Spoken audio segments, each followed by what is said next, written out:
My name is Claire, I'm 30 years old, and 1 week after burying my husband, my own sister told me her son was his child. She even waved a will in my face, demanding half my $800,000 home. But here's the thing, my husband had a vasectomy 5 years ago, and he made sure I had proof. This is the story of how I let her dig her own grave before I buried her lies for good. If you've ever had someone try to kick you when you're already down, you'll know exactly how this feels. But stick with me, because watching her plan fall apart might just be the most satisfying thing you hear today.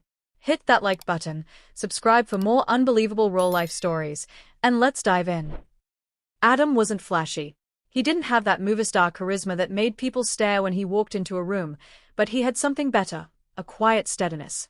He was the kind of man who noticed when your car tires were a little low and filled them without saying a word. The kind of man who brought home your favorite tea when you had a bad day, just because he remembered you once mentioned it helped. We met when I was 22, working a job I hated at a corporate office that smelled like burnt coffee and toner ink. He came in one afternoon to fix the copier. Just a simple maintenance guy with rolled-up sleeves and ink stains on his hands, but he smiled like he actually saw me. Not like I was just part of the furniture. That was the first thing that hooked me, he paid attention. Over the years, we built a life together. We bought a modest but beautiful house in the suburbs, white shutters, a wraparound porch, the kind of place you imagined raising kids, although that last part never happened. See, about 5 years ago, Adam and I had the kid conversation. We were sitting on the porch one evening, the sunset spilling gold across the lawn, and I told him I wasn't sure motherhood was for me. He didn't flinch. Didn't try to convince me otherwise. He just nodded and said, "Then it'll just be you and me, kiddo. That's enough." A month later, he booked an appointment for a vasectomy. He told me it was no big deal, but I knew it was his way of telling me, I'm all in. No matter what. We kept the medical paperwork, signed by his doctor, tucked away in our safe deposit box. Not because we ever thought we'd need it, but because Adam liked having things in order. My sister Julia was different. Growing up, we were opposites. Where I was careful, she was reckless. Where I thought ahead, she acted on impulse. Julia had a knack for getting into trouble, and an even greater knack for dragging others in with her. She had charm, I'll give her that. The kind of charm that worked wonders on strangers and new boyfriends, but somehow always seemed to run dry when it came to me. Over the years, Julia's life was a carousel of short-lived relationships, low-paying jobs she either quit or got fired from, and emergency loans she never paid back. Adam tolerated her, more than I probably deserved, but he didn't trust her. He'd once told me quietly, "Claire, I'd never leave anything important in Julia's hands." At the time, I thought it was just a brother-in-law's grumble. Now, I know it was a warning. Our marriage wasn't all roses, but it was built on trust. We shared chores, celebrated small wins, like paying off the last of our student loans, and even the bad days felt manageable because we faced them together. The house was our pride. We'd saved for years, skipping vacations and eating cheap takeout on Fridays so we could afford it. It wasn't huge, but it had everything we wanted, a sunlit kitchen for me, a little workshop in the garage for Adam, and a backyard big enough for summer barbecues. Life felt steady, predictable, in the best way. I didn't realize how much I loved that quiet rhythm until the day it was shattered. It happened on a Tuesday. Adam was driving home from work, a 20-minute commute he'd done 1,000 times. But that night, he didn't make it. A distracted driver ran a red light. I got the call at 6:12 p.m. I remember because I was making pasta, and the water was just starting to boil. The rest of that night is a blur of cold hospital hallways, the smell of antiseptic, and the weight of Adam's wedding ring pressed into my palm by a nurse who couldn't meet my eyes. That was the moment my life split in two, before and after. In the days that followed, people came in waves. Friends, neighbors, co-workers, all with soft voices and sad eyes, telling me how sorry they were. I nodded, thanked them, but inside I felt hollow. My home, the one Adam and I built together, suddenly felt too big. Too quiet. Julia came by once that week. She brought flowers, cheap grocery store ones, and gave me a quick hug. I thought she was being supportive in her own awkward way. I didn't know then that she had already started planning how to use my grief to her advantage. Looking back, there were small things I missed. The way her eyes lingered on the house, the way she casually asked about the mortgage, the strange little smile when I told her it was fully paid off. But at that point, I was too wrapped in loss to see what was coming. If I'd known then what Julia was about to do, maybe I would have been ready. Maybe I could have stopped it before it began. But grief blinds you. And she knew that. Adam's funeral was surreal. I've read somewhere that grief makes the world sound muffled, like someone's wrapped everything in cotton. That's exactly how it felt. People's lips moved, but their voices came through like faint echoes. The service was held at the small chapel near our home, the same one where Adam's parents were married. It was a bright, cold morning, the kind that bites your skin even through a black coat. The air smelled faintly of lilies and damp earth. Family and friends filled the pews, but I barely noticed the crowd. I kept my eyes on the casket, a polished walnut box that felt impossibly small for everything Adam was. Julia was there, of course. She arrived late, as usual, wearing a black dress that looked more suited for a cocktail party than a funeral. She had sunglasses on despite the cloudy sky, and she didn't take them off when she hugged me. Her embrace was quick, almost perfunctory, like she had somewhere better to be. The service passed in a haze. I remember the pastor talking about Adam's kindness, his loyalty, his ability to fix anything, from leaky sinks to broken hearts. People laughed softly at the anecdotes, but my chest only felt heavier. After the burial, there was a small reception at my house. Neighbors brought casseroles. My aunt fussed over whether I'd eaten. And Julia? She seemed restless. Her eyes kept darting toward the hallway, like she was waiting for the right moment to pounce. It came 3 days later. I was still moving through life in slow motion, trying to adjust to the deafening silence of the house. I hadn't even unpacked the suit from the funeral. That afternoon, Julia texted me. We need to talk. It's about Adam. And Evan. My stomach twisted. Evan was her 8-year-old son. What could he possibly have to do with my husband? She showed up an hour later, uninvited. She didn't bring flowers this time.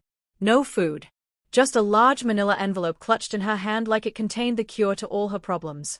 She sat down at my kitchen table, the same spot where Adam and I had eaten breakfast together almost every morning, and without even asking how I was holding up, she dropped the envelope in front of me. "Claire," she began, her voice dripping with false sympathy, "I didn't want to tell you this so soon after the funeral, but you deserve to know the truth." I didn't answer. I couldn't. My throat felt tight. She leaned forward. "Evan is Adam's son." The words slammed into me like a punch to the gut. I stared at her, waiting for the smirk, the "just kidding." But it didn't come. "I know it's a shock," she continued, feigning a pained expression. "But Adam and we had a fling before you got married." He always regretted not being there for Evan. "He wanted to make it right." She slid a stack of papers from the envelope, a photocopy of what looked like a will. It named her and Evan as beneficiaries to half my house. I felt my pulse in my ears. Half the house? My house? The one Adam and I bought together, paid off together? But even through the fog of grief, a part of me wanted to laugh, because I knew something Julia didn't. Adam couldn't have fathered Evan. He'd had a vasectomy 5 years ago, and we had the medical proof. Still, I didn't say a word. I forced my face into something neutral, maybe even shocked. If she thought I believed her, she might keep talking, and the more she said, the more rope she'd give herself to hang with. Her evidence was sloppy. The will had no lawyer's letterhead, the font looked wrong, and Adam's signature was just off. Like someone had traced it from another document. She noticed I was scanning it and added quickly, Adam wanted Evan to have a stable future. He told me, if anything happened, this house would be partly his. "I know you're grieving, Claire, but you need to do the right thing." The audacity made my skin prickle. I asked, voice barely above a whisper, "Why didn't you tell me this earlier?" Julia sighed, as if she were the one burdened. "I didn't want to hurt you. But now that Adam's gone, it's time to settle things. I've already spoken to someone about transferring the deed." That was my first real flash of anger since Adam died. She wasn't just trying to claim money. She was trying to erase what Adam and I had built. I nodded slow, pretending to consider her words. "Okay," I said. "Let me look through these papers. I'll get back to you." Her face lit up, like she'd already won. "Good. I knew you'd be reasonable." She left the envelope on the table and walked out, heels clicking against the hardwood. The moment the door closed, I exhaled a shaky breath I didn't even realize I'd been holding. Then I opened the envelope again, studying every detail. And in that moment, one thing was crystal clear. Julia was about to regret underestimating me. That night, I didn't sleep. Every time I closed my eyes, I saw Julia's smug face across my kitchen table, that false look of concern masking pure greed.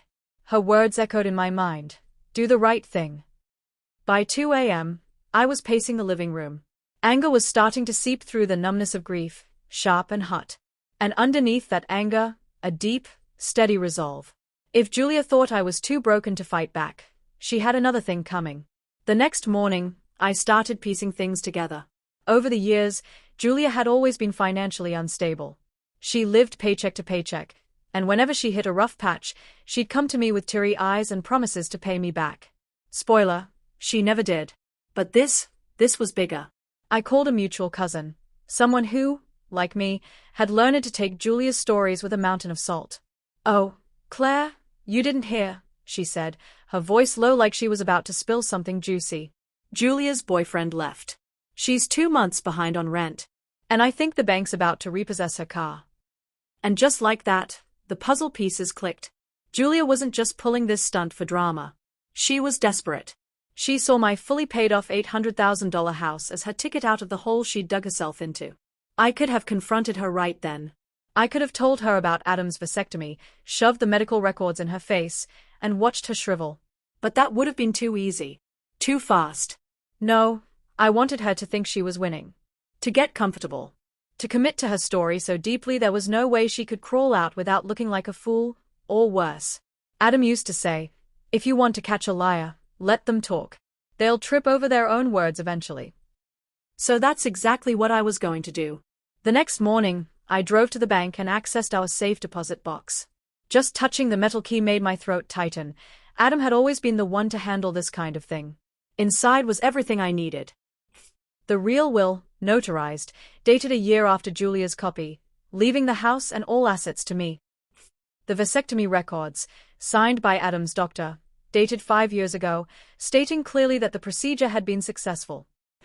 Our home deed, clean, no co-owners, paid in full. I made 3 copies of each document and stored them in separate places. One at home, one in my office at work, and one with my lawyer friend, Mark. The next week, I played my part.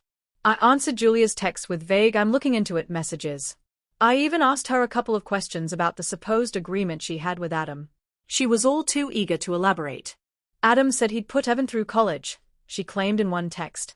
A day later, he promised we'd have a place here if we needed it. Her story changed in small ways each time, the dates never quite lining up, the details contradicting themselves. I saved every single message. One evening, she sent me a picture, supposedly of Adam holding Evan as a baby. The problem? The timestamp in the corner was from a year after Adam's vasectomy. I almost laughed out loud. She didn't even bother to Photoshop it. That was the moment I knew she was digging her own grave. I also knew it was time to stop letting her think she was the one in control. I called Mark, my lawyer friend, and told him everything. His reaction was a low whistle. Claire, forging a will? That's a felony. She could be looking at real prison time. We decided on a plan. Invite her over for a final discussion about the house, present her with the real documents, and have Mark there as a witness. But before that day came, I wanted her confidence at its peak, so her crash would be that much harder. I dropped hints in conversation like, I just want to get this over with, or maybe we can work something out. Julia, of course, took this as me caving. She started telling relatives she'd soon be moving in, and even mentioned remodeling her half of the house. One mutual friend told me Julia had been bragging, saying, Claire won't fight me on this. She's too soft. Every time I heard something like that, I smiled to myself. Let her think I was soft. Let her think she'd won. Because when the truth finally hit her, it was going to hit hard. I walked into the funeral home like I was stepping onto a battlefield. My palms were slick, my throat dry, but my mind? Razor sharp.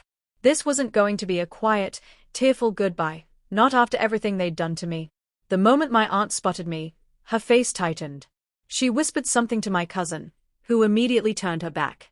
Then came the look, the same icy, dismissive glare my family had been perfecting since the day they cut me out of every decision surrounding my father's death. I didn't care. Not anymore. I made my way to the casket, ignoring the stares.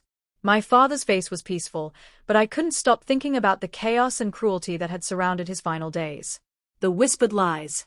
The legal tricks. The blatant erasure of me from my own father's life. And then I saw her. My stepmother, draped in black silk, wearing pearls I knew my father had bought for my mother. She was smiling, as if this was her moment to shine. "You shouldn't be here," she hissed under her breath when I approached. "Oh, I think I should," I replied calmly, my voice low but dangerous. "In fact, I think everyone here deserves to hear the truth." Her eyes widened just as I turned toward the crowd. My voice carried over the soft organ music. "You've all been told a very neat, very convenient version of my father's final days," I began, locking eyes with my uncles, my cousins, every last person who had pretended not to know what was happening. "But here's what really happened." Murmurs rippled through the room. My aunt shot up from her seat. My stepmother's smile vanished. And for the first time in months, I felt the power shift. The room no longer belonged to them. It belonged to me. This was no longer their funeral. This was my reckoning. By the time the first winter without Mom came, the bitterness had fermented into something sharper. I wasn't the same quiet, keep my head down person I'd been before the funeral. Every time I looked at my brother's smug Facebook posts about family values, my hands itched. Every time my aunt bragged about her selfless caregiving, I tasted bile. I didn't want petty revenge. I wanted truth, a truth so undeniable it would shatter the picture-perfect image they'd been painting for years. I started small. A call to the funeral home to request the billing statements under my mother's account. A visit to her bank to request copies of transactions from the weeks before her death. Quiet inquiries to the hospice staff. Piece by piece, the mosaic of betrayal came together. The hospice nurse confirmed something chilling. Mom had asked to see me several times in her final week, but each time, family members told her I was too busy or didn't care to come. Lies, fed to a dying woman. The financials were worse. My brother had drained $27,000 from her account before she passed, labeled as urgent family expenses. When I saw the receipts, they weren't for hospital bills or funeral costs. They were for a cruise. A cruise he took with his girlfriend 3 weeks before the funeral. My aunt? She'd claimed Mom's diamond necklace, the one Mom had promised to give me, as a keepsake. In reality, she sold it to a pawn shop for cash. The rage inside me crystallized into a plan. They thought they could rewrite history, lock me out of the truth, and smile for the camera. But they didn't understand that I wasn't just mourning anymore. I was documenting. Preparing. The first strike came quietly, an anonymous email to my brother's employer, attaching the bank statements and cruise photos. I didn't hear back, but within 2 weeks, he posted about stepping away from work for personal reasons. That was just the beginning. The next morning, the town was buzzing. Word of last night's chaos had spread like wildfire, and the funeral drama was now the talk of every coffee shop, church hallway, and workplace break room. It wasn't just gossip, it was scandal. I woke up to dozens of messages, some from relatives I hadn't spoken to in years. Half were demanding to know why I'd ruined everything, the other half quietly confessing that they'd known about my uncle's scheming for years but had been too afraid to say anything. By noon, the consequences began to hit. My cousin called, sobbing, saying her father's good name was being destroyed. I didn't have the heart to tell her that his reputation had been a sham for decades. Later, a local journalist reached out. Apparently, the confrontation had been partially recorded on someone's phone. The video had gone viral in our small-town social media circles, and people were demanding answers. The biggest shock came that evening. My lawyer, yes, my lawyer, because I wasn't about to sit back, called to tell me that the property deeds and financial accounts my uncle had hidden were now under legal review. If proven fraudulent, the assets he stole could be reclaimed and distributed according to my grandfather's original will. For the first time in years, justice wasn't just a fantasy, it was a real, tangible possibility. And here's the twist that truly sealed it. The very people who had sneered at me during the funeral were now pretending they'd always supported me. The hypocrisy was almost laughable. Almost. But I didn't forget the looks on their faces when I stood alone in that church. In the end, I didn't need their approval. My victory wasn't in their fake apologies, it was in knowing that the lies were finally crumbling, and the truth had burned through the rot my family had built. The man who'd tried to erase me from my own bloodline was now the one being erased from history. And as I stood in my quiet kitchen that night, I realized something. Sometimes justice doesn't come in a blaze of glory. Sometimes, It comes quietly, like a slow tide, washing away everything rotten until only the truth remains. I never pressed charges. I didn't have to. The social fallout was punishment enough. No one trusted her. She lost friends, her reputation, and any shred of credibility. And me? I slept like a baby that night. Not because I'd won, but because Adam, even in death, had protected me from her greed. If there's one thing I learned, it's this: grief brings out the truth in people. The ones who care will hold you up. The ones who don't will try to climb on your back for their own gain. And if you prepare for the worst, sometimes, you get the sweet satisfaction of watching them fall flat on their face. If this story gave you chills, hit that like button and tell me in the comments, what's the boldest lie someone's ever told you? And don't forget to subscribe for more unbelievable real-life stories. Until next time, protect your peace, and never underestimate the power of preparation.